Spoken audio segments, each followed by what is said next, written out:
Candace Owens, who once argued that the problem with Hitler was his love for globalization and not the fact that he slaughtered 6 million Jewish people, wants to pass judgment on Cardi B for allegedly not being articulate enough for her. So she decided to go after Cardi B in an interview with Ben Shapiro, because Ben Shapiro is clearly obsessed with Cardi B. Let's hear what Candace Owens has to say and see if she has a point. You look at Cardi B's Instagram, you see she has millions of followers, and you think, okay, this is an illiterate person, and if I appeal to this illiterate person and she does, like she literally did in the middle of this interview, and they think she's cool, she's hip just by sitting here and taking this interview, Black people will vote for me. It's basically saying, Black people, you are stupid, you are dumb, and you're so foolish. I mean, do you think, what if she just said in the middle of the interview, Joe Biden, can you name one Cardi B album? No, Joe Biden, do me a favor, just one Cardi B lyric. He couldn't do it. Of course he's not, because he's being handled and they're saying Black people like this person. This is what they're into. And so here you go, talk to her. Same thing with Hillary Clinton when she went on the Breakfast Club and she said she had hot sauce in her bag, right? She didn't know what Beyonce's talking about came from. One of her handlers said, say this, right? Probably got the questions ahead of time. Say this. Say you keep hot sauce in your bag. Right now, Beyonce's song is trending and it's hot sauce in my bag swag. And she looked like a fish out of water and said it. It is demeaning. It is pandering. It is ridiculous, okay? And she asked pointedly ridiculous questions. I want lower taxes, but I want universal health care for all. She had no idea what she was doing. And yet both Bernie Sanders and Joe Biden made the time to sit with her because they believe Black people are stupid.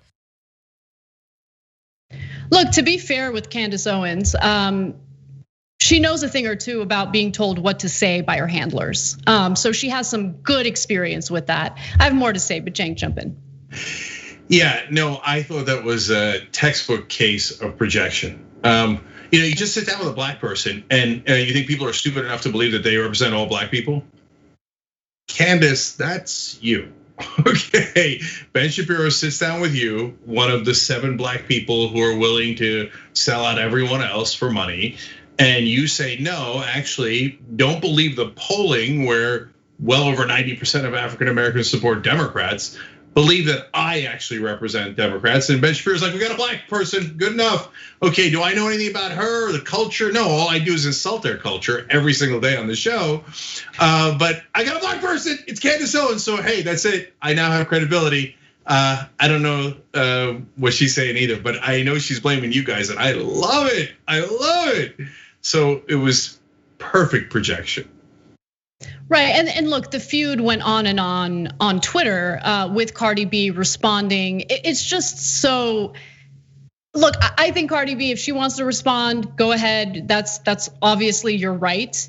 But Candace Owens was throwing a fit because Biden was more willing to sit down with Cardi B and rejected an interview with Candace Owens.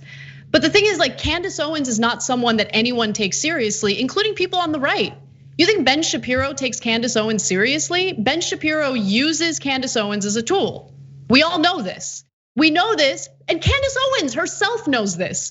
She was putting out blogs making fun of Donald Trump's penis size right before she decided to make the switch and move forward with her little grifting business, right? So she knows it, and I don't know, maybe there's some sort of self-hatred for being used as a tool by some of the most reprehensible people on the planet. But aside from that, you have Cardi B, who is a self-made woman, okay, who is successful on her own. And whether you like her music or don't like her music, the one thing that stands out about Cardi B and always will is her authenticity. She doesn't have to lie about who she is. She doesn't have to pretend like she's something she's not in order to make the money she makes. Candace Owens, on the other hand, couldn't rely on merit, couldn't rely on intelligence, couldn't rely on hard work. She chose the easy way out. She chose to be a useful tool for the Trump administration, and for her to accuse someone else of being illiterate when the president of the United States can't craft a single tweet without a grammatical error or a spelling error is a little funny and ironic. Yeah, I hear you, but what does Covfefe have to say about that? Look, I don't want to go outside. There's windmills out there, could give me cancer. So no, but what are the origins, or I should say oranges, of that Covfefe tweet? Yeah, and you're gonna talk about illiterate people, hilarious. Cardi B said, wait a minute, why wouldn't Biden sit down with me? I have the #1 song in America, and I reach millions of people. Of course he'd sit down with me. What a weird thing to say. And then she went Cardi B on Candace Owens said, quote, you wanna call me a dumb bitch? You wanna call me illiterate? Girl, you're getting pimped out by white men. Okay, I didn't say it, Cardi B did. Okay, so Candace Owens talking about how black people are being used for political purposes. Man, that's rich. Just find a mirror somewhere, Candace. Find a mirror. Thanks for watching The Young Turks. Really appreciate it. Another way to show support is through YouTube memberships. You'll get to interact with us more. There's live chat emojis, badges. You've got emojis of me, Anna, John, JR. So those are super fun. But you also get playback of our exclusive member-only shows and specials right after they air. So all of that, all you gotta do is click that join button right underneath the video. Thank you.